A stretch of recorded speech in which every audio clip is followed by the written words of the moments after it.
Welcome, everyone. This is Pilot Needles, and you're listening to LOTRO Players News, where we take a look at the latest news in LOTRO and here on LOTRO Players. And this week we have with us Arendis Hey.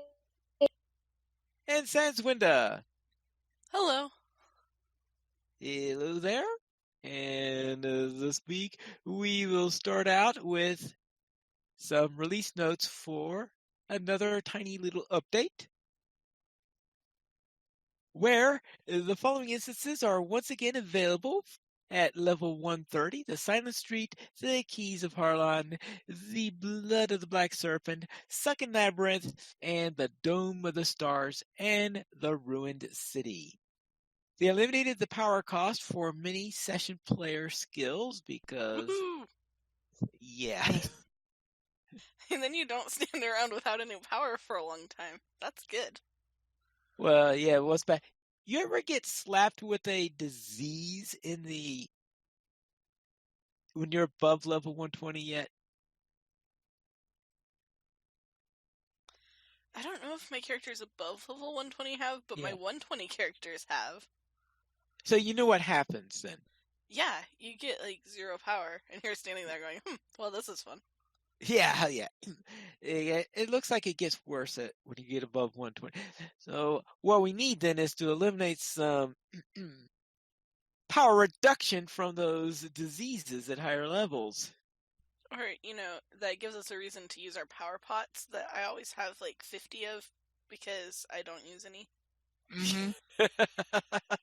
Yeah, but if you've got this disease on you that you can't get rid of because everything's on cooldown to get rid of anything, then if you get some power, you just lose it instantly anyway. It would be nice if the remove disease didn't cost power. Yeah. That would be really nice. But yeah, there is that. I think But everything costs power, so the only thing that I can think of that doesn't cost power is Dark Before. Well, that's right. The one also that draws power, the Lore Master. So Lore Master can draw power from other creatures. I don't think that costs any power. And Dark Before Dawn, I don't think costs power. Unfortunately, what building it up does.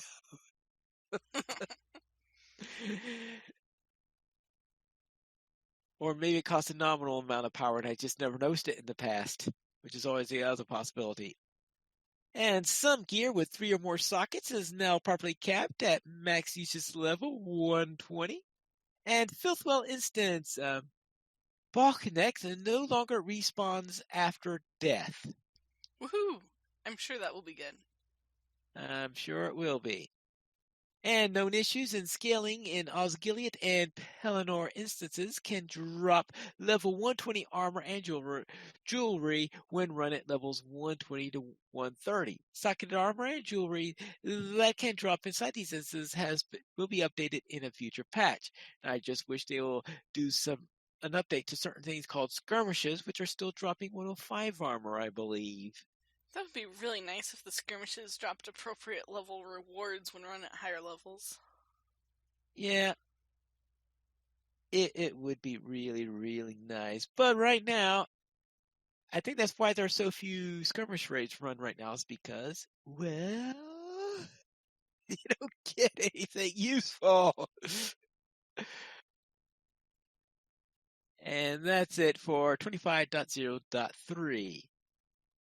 And we also have a little article by Scroll summarizing the Black Friday sales, and these things are all in effect until December 2nd, which is the Monday, which means that if you're listening to this,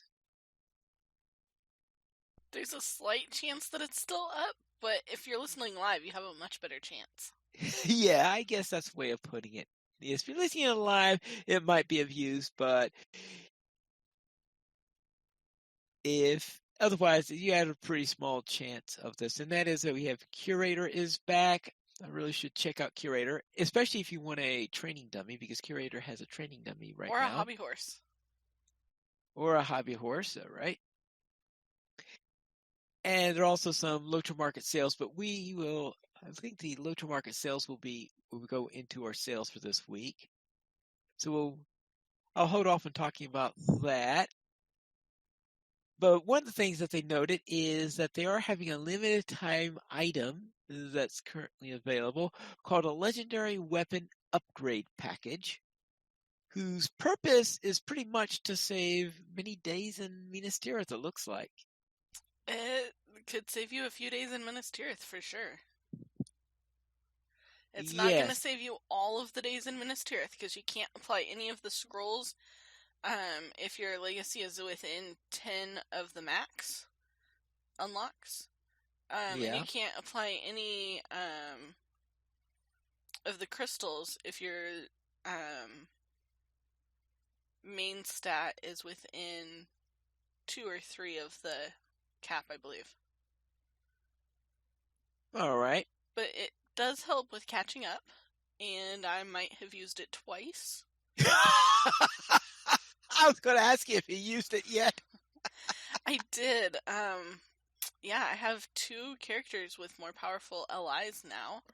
Nice. I was kind of bummed that it didn't get all of my legacies up to 10 below the cap on 2 LIs, but I was trying to cap 2 well, between the 2 things, I tried to cap off 4 LIs. So I might have kind of stretched it a little bit. You tried stretching it. But I got several to 73, so that was pretty good. Okay. Out of curiosity, are those bound to character as soon as you buy it? No, it's bound to account.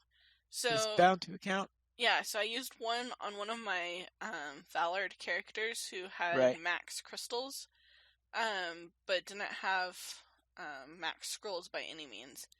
So I used the scrolls on her allies and some of the XP runes, and then I sent them to my Runekeeper to use on her allies. And then on my Minstrel, I ended up using all the crystals. I didn't expect to use all the crystals, but I used all the crystals and all the scrolls. I didn't expect to use all the scrolls either. So, yeah, I have a more powerful Minstrel and a more powerful Burglar, and they both need to do a few more days in Minas Tirith. All right. Well, like 1 day per legacy now, so that's not too bad. That's not too bad. All right, that's good news because I've been wanting to get for a particular character, but that particular character is probably not going to be eligible for it for a couple more weeks yet. So I was wondering if I could buy it on my main and then just transfer it over when. Yeah, I don't know if it's. I don't remember if the initial package that you open is also bound to your account or if it's bound to character, but I know the contents are bound to account. Okay, the contents. Well, yes, but if the box is bound to character, is bound to account as well. I just that would make sense. Can't swear to it because I kind of just opened it immediately. So yes, but I could just open it and send the stuff to the character if needed. So that'll work on that. So at least that tells me what I need to do on that matter. Now, let's see. And also the other thing of noting is that they, of course, have the usual double points bonus, but when you buy a double points bonus, when you buy LOTRO points during the Black Friday sale, you'll also get a task item carry-all.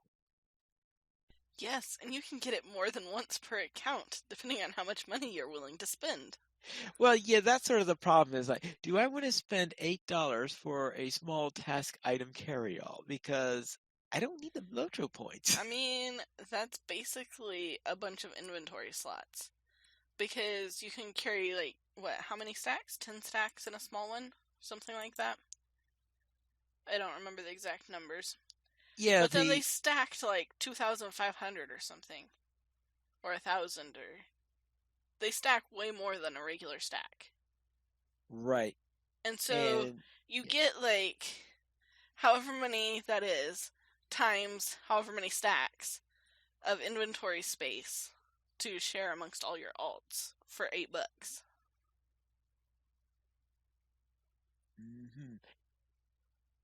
Now, I can see that the small ones in this can be very useful because if you're doing a lot of questing and you're picking up, because there's some times where I pick up 3 or 4 stacks of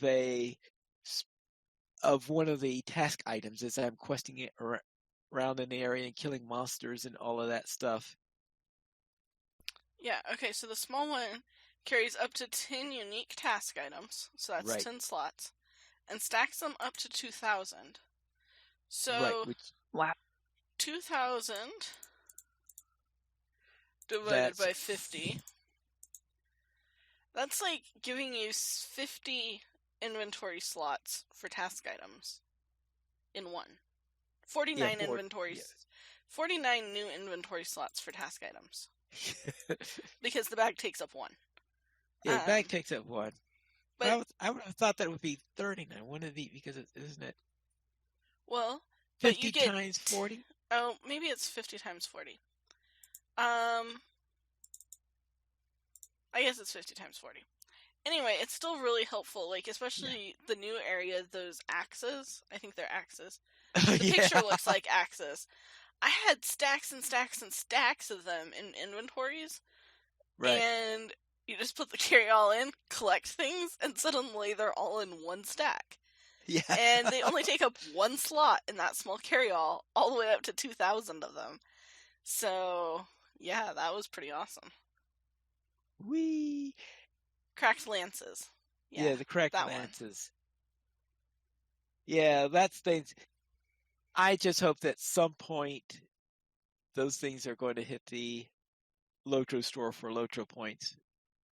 I don't know how long it'll be before that, because obviously I hope the crafting bags do too, and if they're working on any other ones, I hope they do too, because my alts all want them.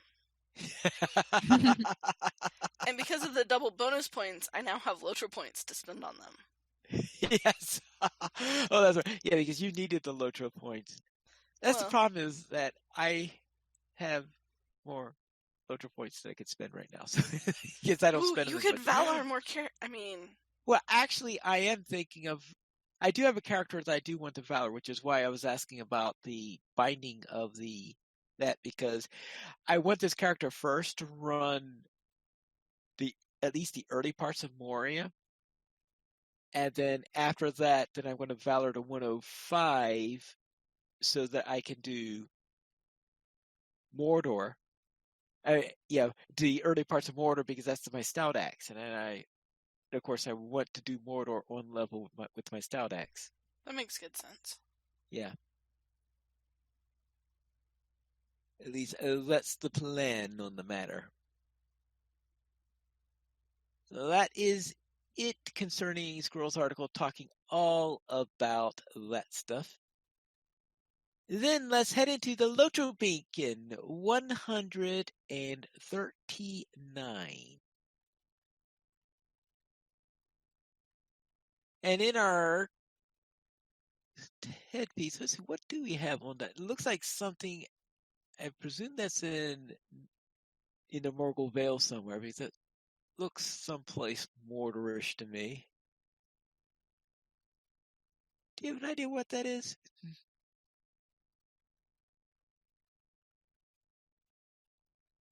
It kind of looks like maybe it's close to Barad-dûr. Oh. But maybe not. It's close to maybe that other place. Was it Emenfuin? Actually, yeah. I don't know. It's got one of the big black buildings with the red windows. And those are the 2 first suspects I think of. But I suppose it might be in 3rd Age and not 2nd.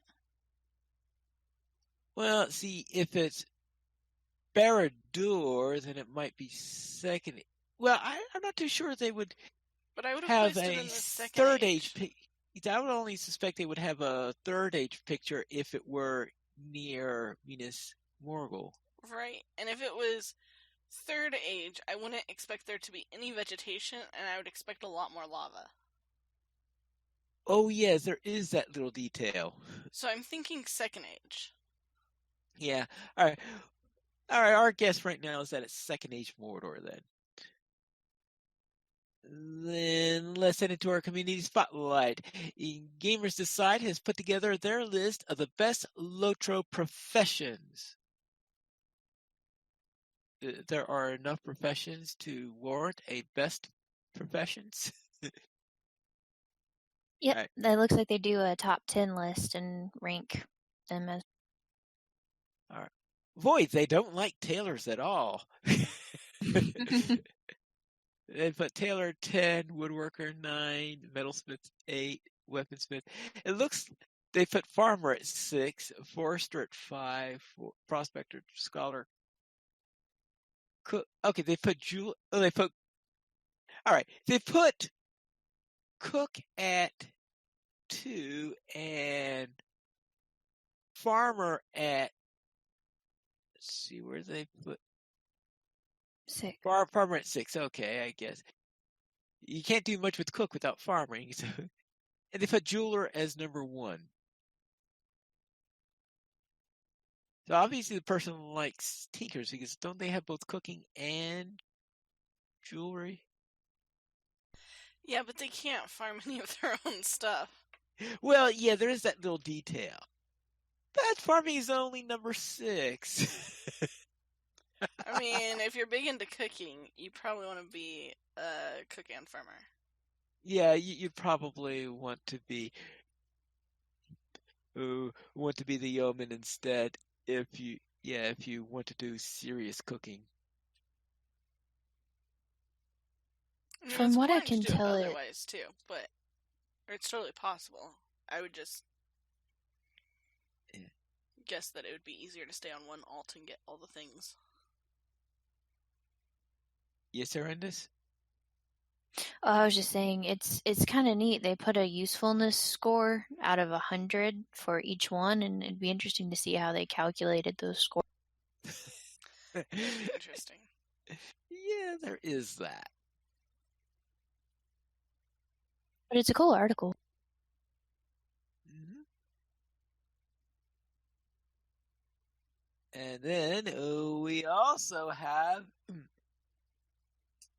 Ethereal White invites you for a pre-Christmas evening of food, drinks, music, and entertainment. The event takes place in the settlement Non-Agor on Falathorn on Belegair on December 22nd.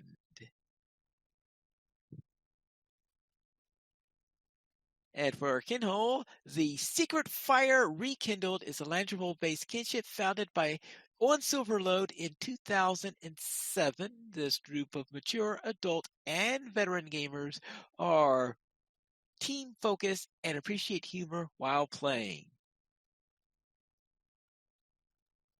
So here is our weekly comment.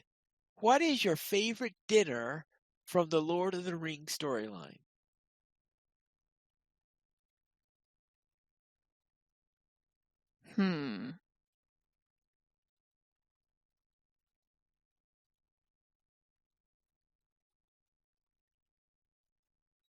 Are they saying dinners that you've experienced in game, dinners that you've seen in the movies or the books, or are they talking about specific?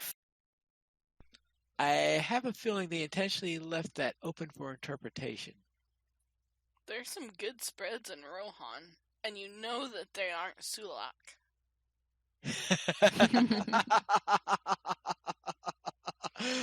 Well, yeah. I mean, you know the hobbits know how to make a good food. That's true.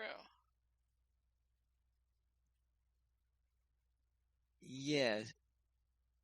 No, what would be really a good dinner would be the one from the Perfect Picnic, assuming that you keep the rain, all the bugs away, all the hungry hobbits away, and all the rain away. Right, like if you can save the picnic, that would be very, very good. You feel very hungry. If you manage to lose the favorite dinner, then it's much hungrier. Yeah. Yes.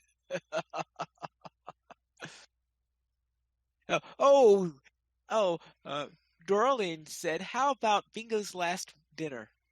The dinner at the very end." That would probably be pretty good. Mm-hmm.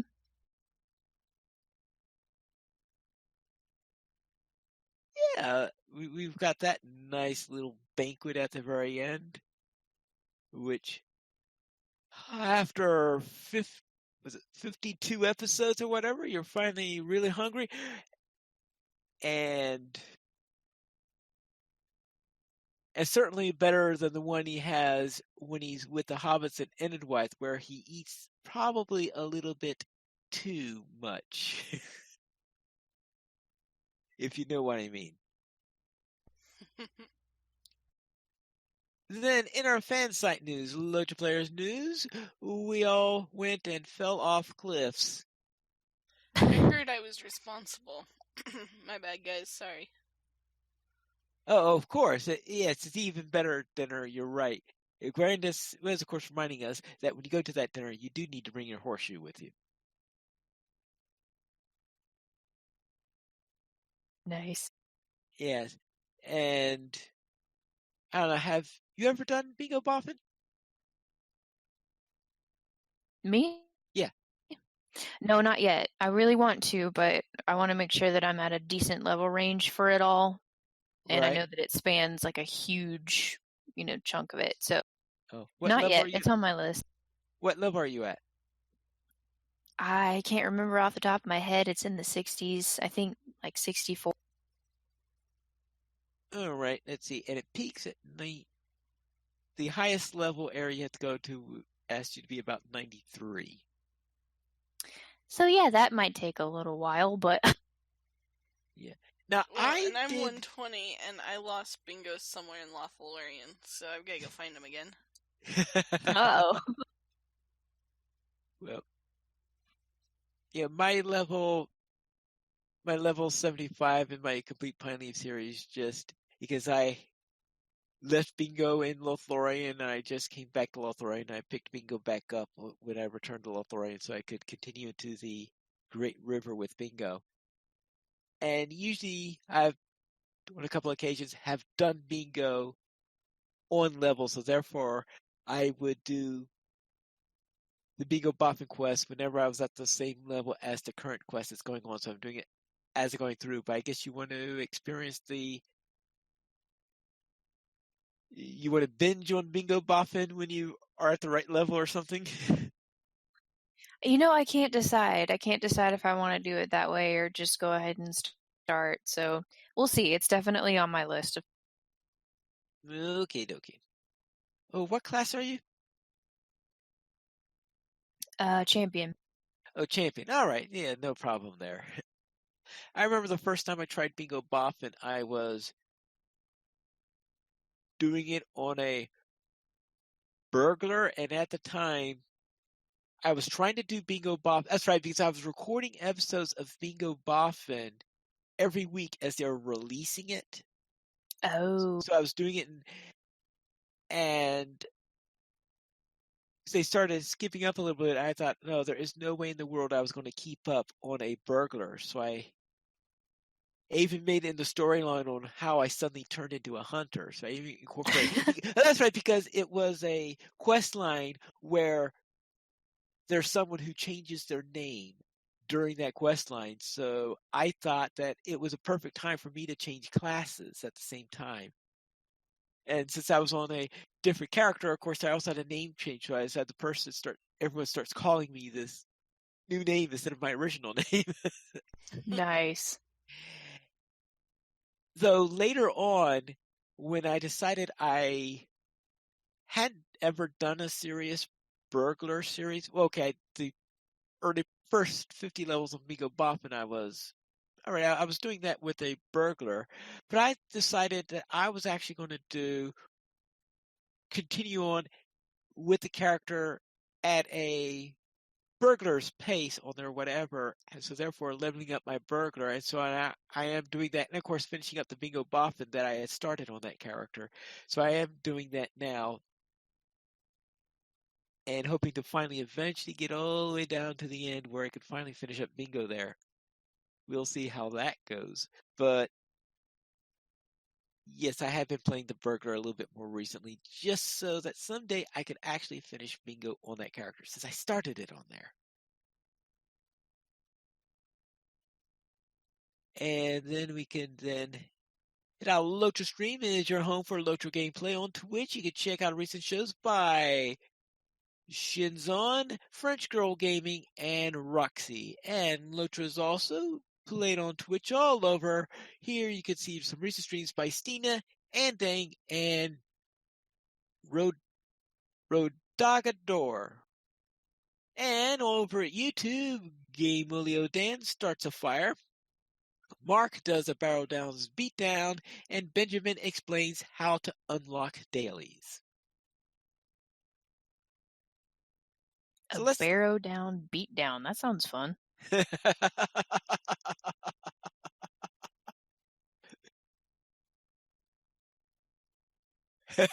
Oh, Dorley said, "Oh, a bird that turns to a hunter. You saw the light of day and went legit." Oh boy, I'm sure the Bergs are not going to be happy to hear that one. Let's go into our screenshot of the week, where Bloodborne has been traveling through Minas Morgul on twitch.tv/Bloodborne and is doing giveaways. And of course, he's also taking screenshots here in a very misty location.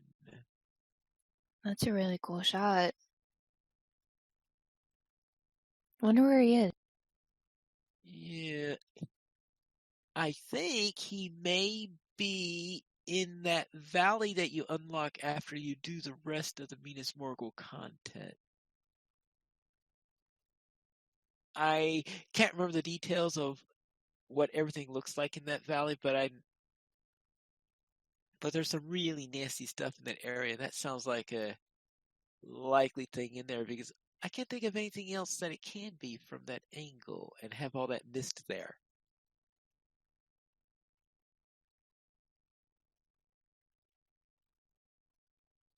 And that's it for our beacon for this week. So let's then head out into our store sales. And Arendis, what's on sale this week? Well, we actually have two separate sales currently going on right now, or I guess two different categories of sales. We have the Black Friday sales, which include double bonus points, including a carry-all, 50% off select items in the LOTRO market, catch-up boxes for your legendary items, 75% off Ironfold crafting, and more now through December. So if you're listening live, you can definitely check that out. If you're not listening live, depending on when the show is released, it may have already missed, but for the regular sale for this week, we have the Make Your Piece of Middle Earth Shine, which is get 20% off select housing decorations, housing sets, housing property writs, and select cloaks now through December 5th. The weekly coupon gets you a free fall immunity injury ×5 with the coupon code MyLegs now through December 5th, which is probably the best coupon code ever for this. Yeah, my leg. Oh, yes, that one is quite true. And I thought it was most appropriate considering last week's episode title. I know, it's like they listened to the show and they fit it. Oh, yes. And I'm just wondering how cloaks fit in with the rest of the items on sale. Because we have housing decorations, housing sets, housing writs, cloaks. They're pretty.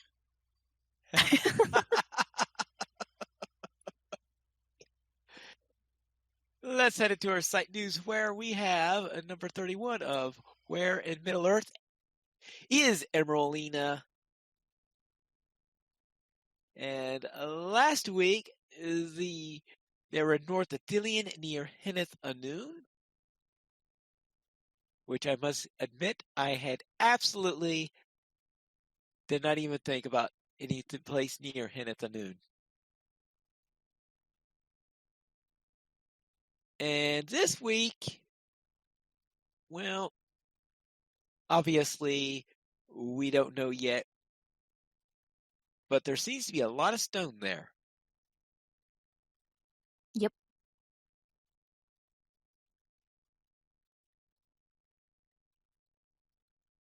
We'll see how well we can guess that one.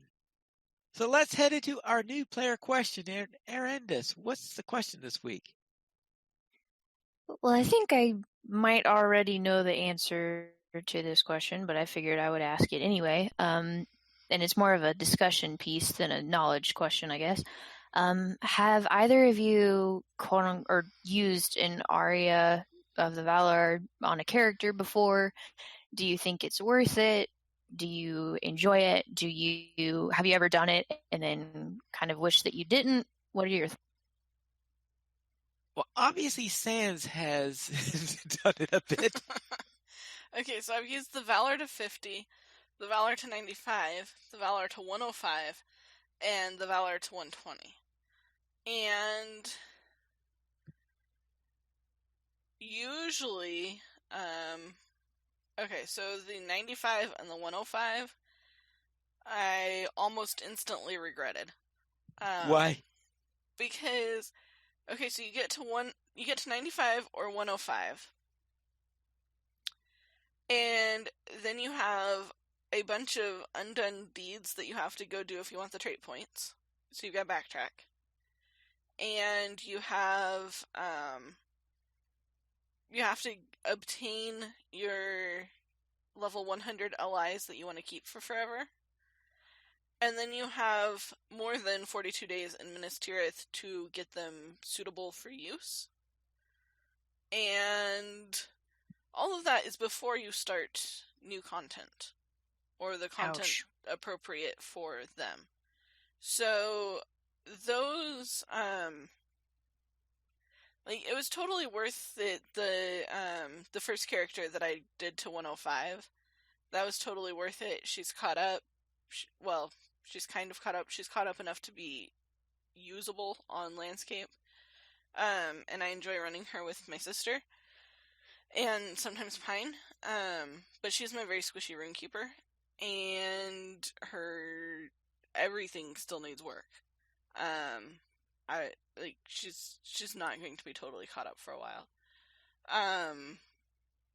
I did not regret the 50. The 50 was beautiful for starting Moria. And I have not regretted a 120. And I have now used more than I should probably admit. Oh boy. I think I've only used 4 Pine. Only 4. It's very tempting to use another, though, because I just bought some LOTRO points for the task bags. And I have enough again.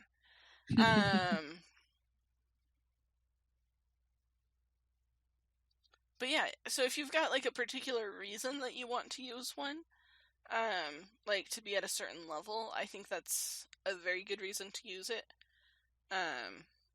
The level 120 Aria, I don't think you would regret, because your character is sufficiently leveled and outfitted and everything to be able to just go. And yeah, the other ones, like if you really want to be level 105 or you really want to be level 95, then it's probably going to be worth it for you. But if your main goal is to be a higher level or be a more well-rounded character, those might not be your best options. They're still a lot of fun to use, though. Yeah. And it takes a few minutes for the regret to set in after you've gone through all the stuff, and then you're like, oh man, I still have to go do all this other stuff. But I mean, there's a definite high from clicking that little box and then watching all your levels just go. Yeah, it's pretty awesome. Yeah. Now, I highly recommend leveling your first character naturally, so that you can experience as much of the story as possible. Because see, all right, you're skipping levels, you're skipping story and all sorts of stuff, and all right, if you're tired of the story or you decide there are parts of it you want to skip for some reason, or you have some particular reason for going somewhere directly, that's fine, especially if it's a class that you're very familiar with. But to do that on your first character, I think you're going to be missing a lot if you do that. It could also be useful, though, if for whatever reason gaming is hard, or sitting at the computer a long time is painful, or you have to leave randomly in the middle of things and you don't want to get killed by something.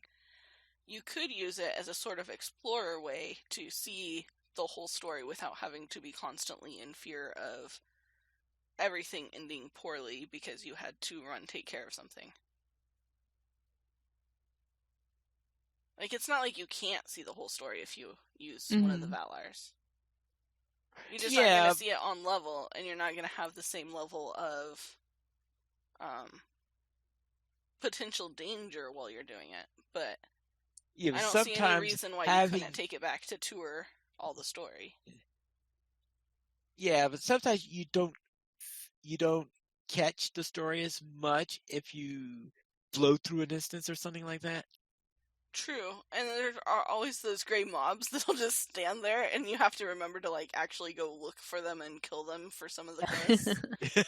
I mean, I had some of those in Minas Tirith just this last week. They're like, oh, look at these cute little footprints, and it took clicking on 3 different sets of them for me to realize that a goblin was popping out for me to kill, because it just stood there and it looked just like everything else.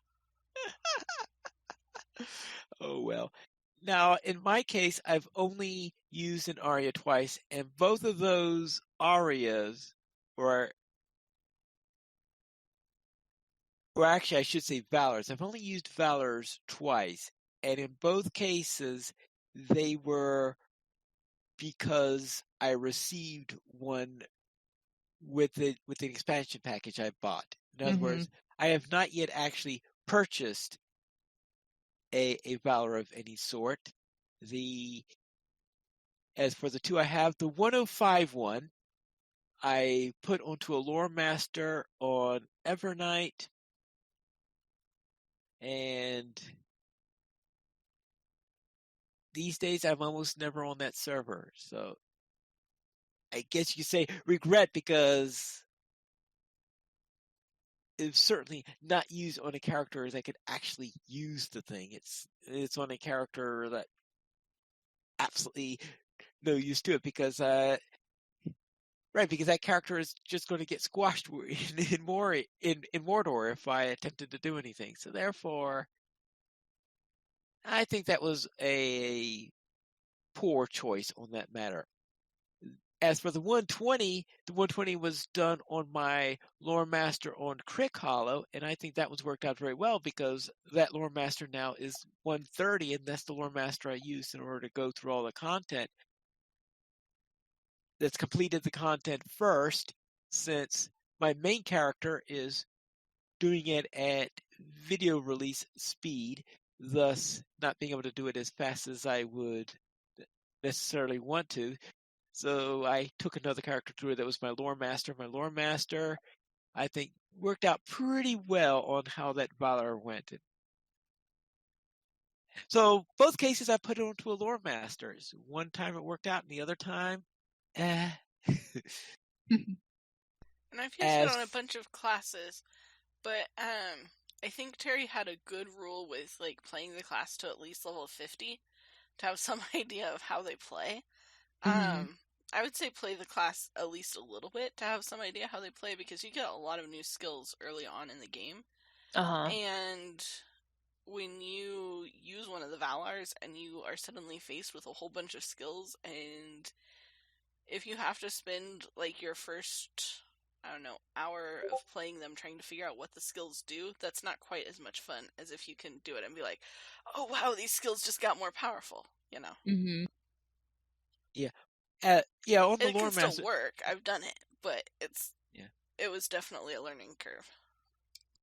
Now, the second Lore Master was actually around 100 at the time I used I used the Valor. So that was a character, obviously, that I had played quite a bit, that I leveled naturally all the way up to 100. So I had some idea how the Lore Master went. Mm-hmm. Now, the question is, do I ever plan to use one to actually purchase a Valor? And in that case, the only character I currently have that I'm seriously considering that is on my Stout Axe Minstrel. And that's I mentioned earlier, and that's the one where I want to Valor up to 105 so that I can experience Mordor as a Stout Axe, because I think that will be an interesting storyline as a Stout Axe.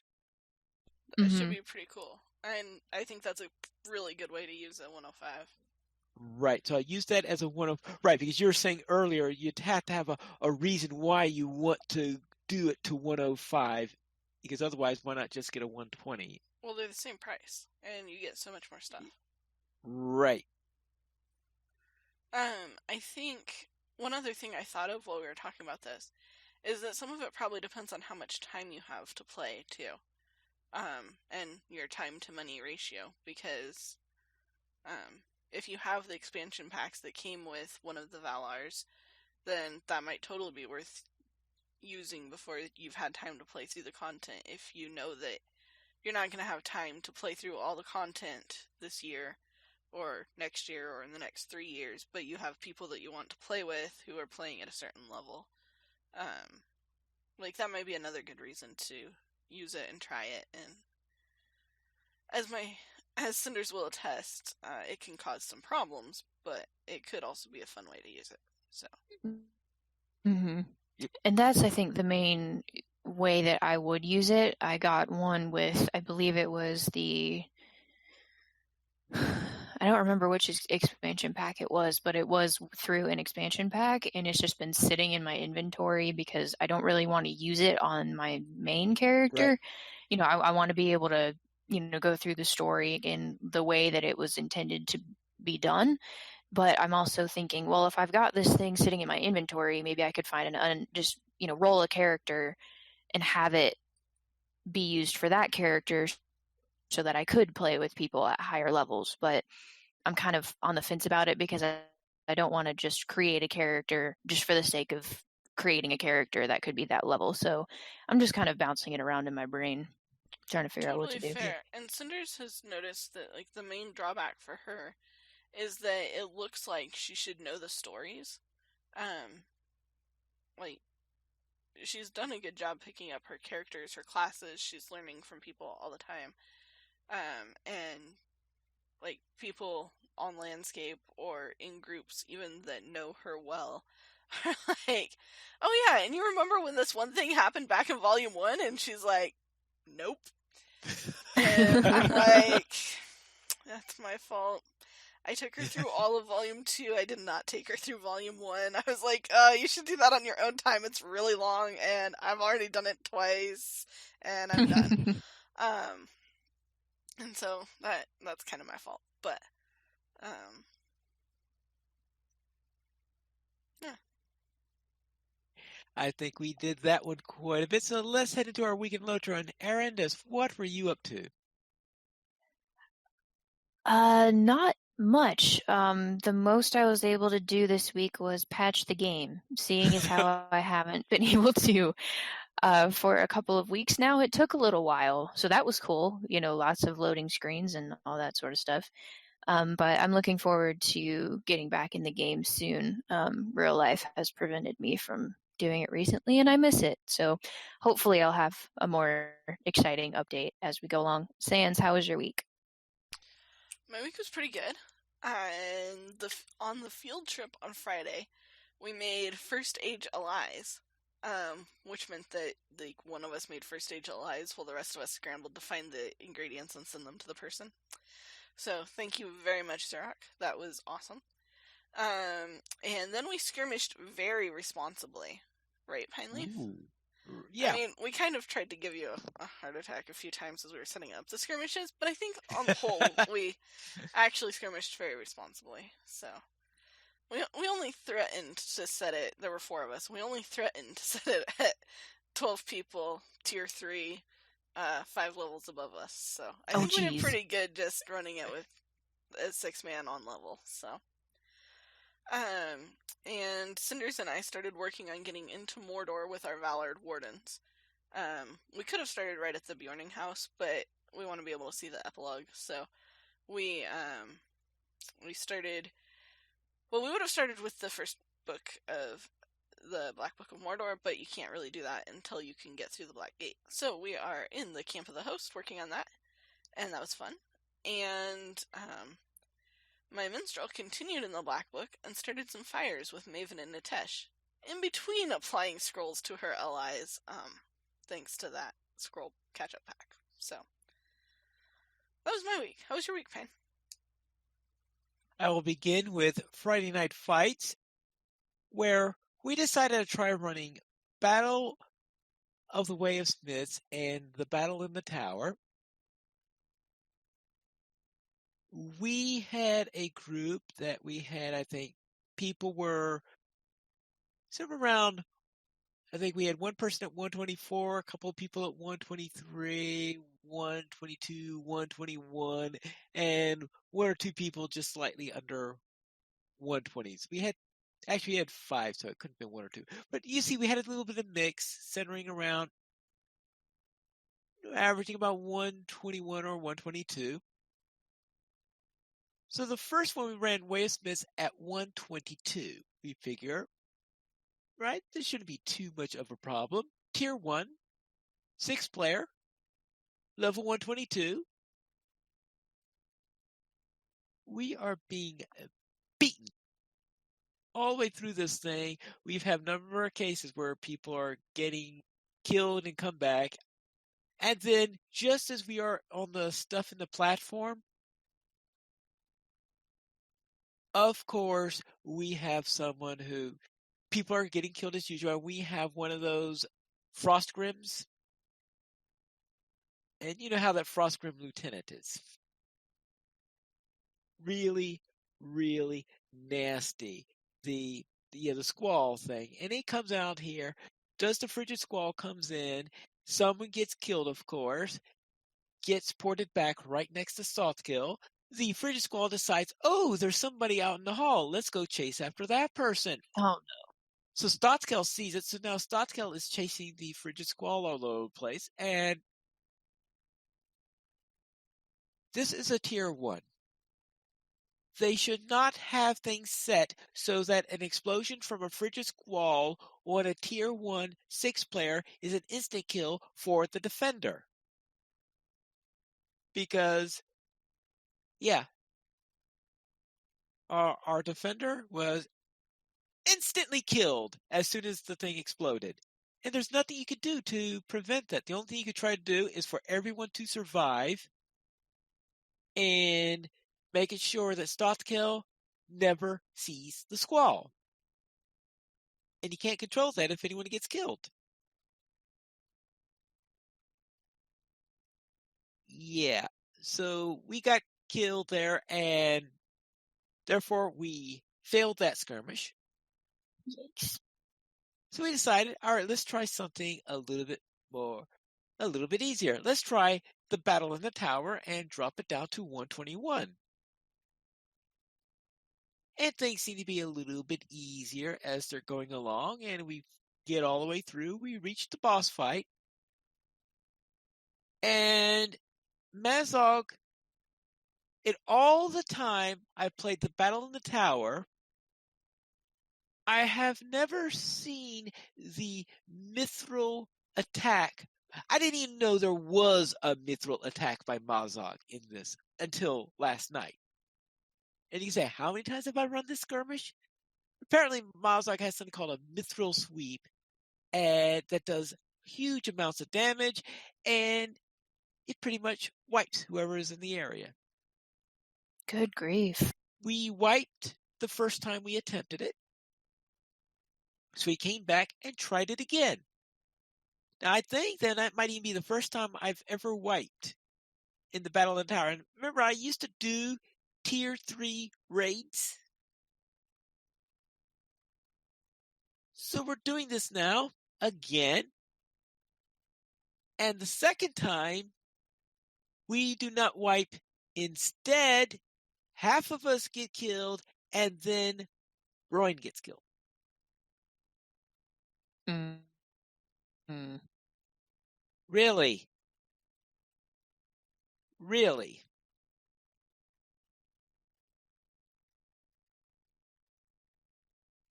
Now, I don't know if I might have in the past gotten wiped on the Battlement Tower in a raid version. As I said, that one I don't recall it happening, but it's possible it could have. But I definitely never ran into a case before where Rowan got killed.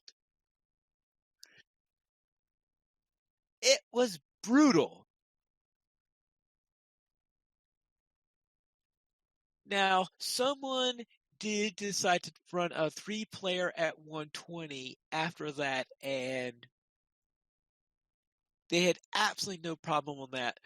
So I'm thinking that the jump from 121 from 120 is a brutal jump, which is possibly because I remember going from 105 to 106 was a brutal jump when skirmishing also. So that's going to be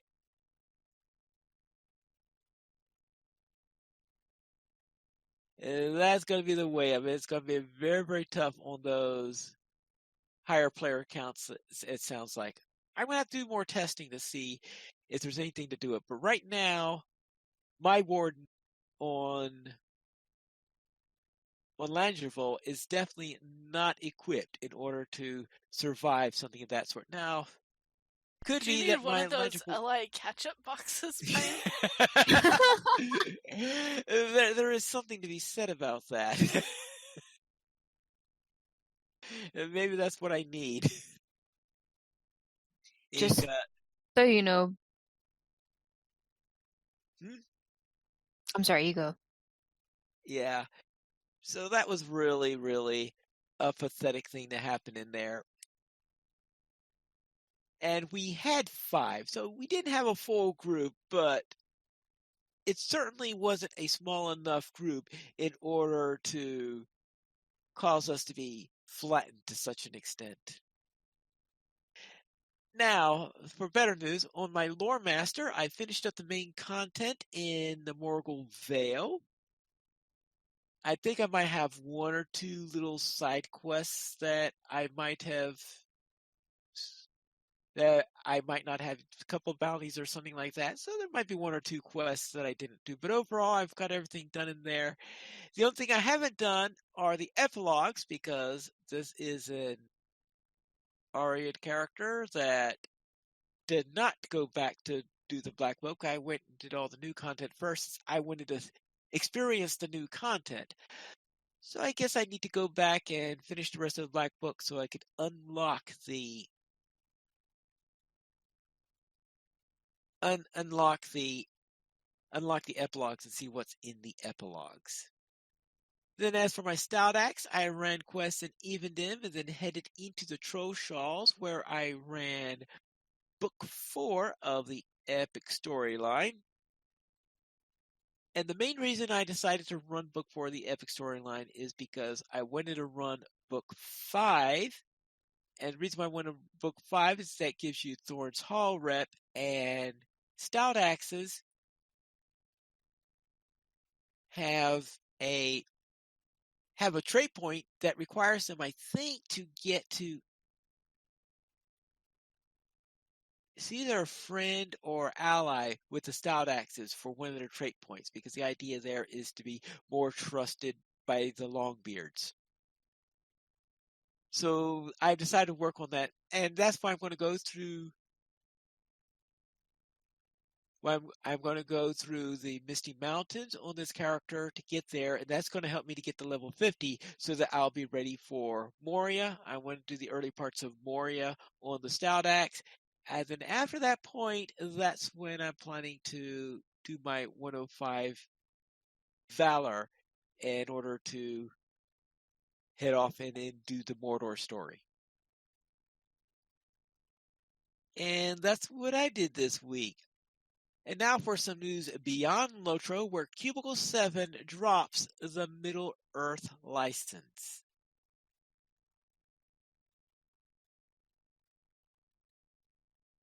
And what that means is that the highly anticipated second edition of the One Ring RPG has been canceled.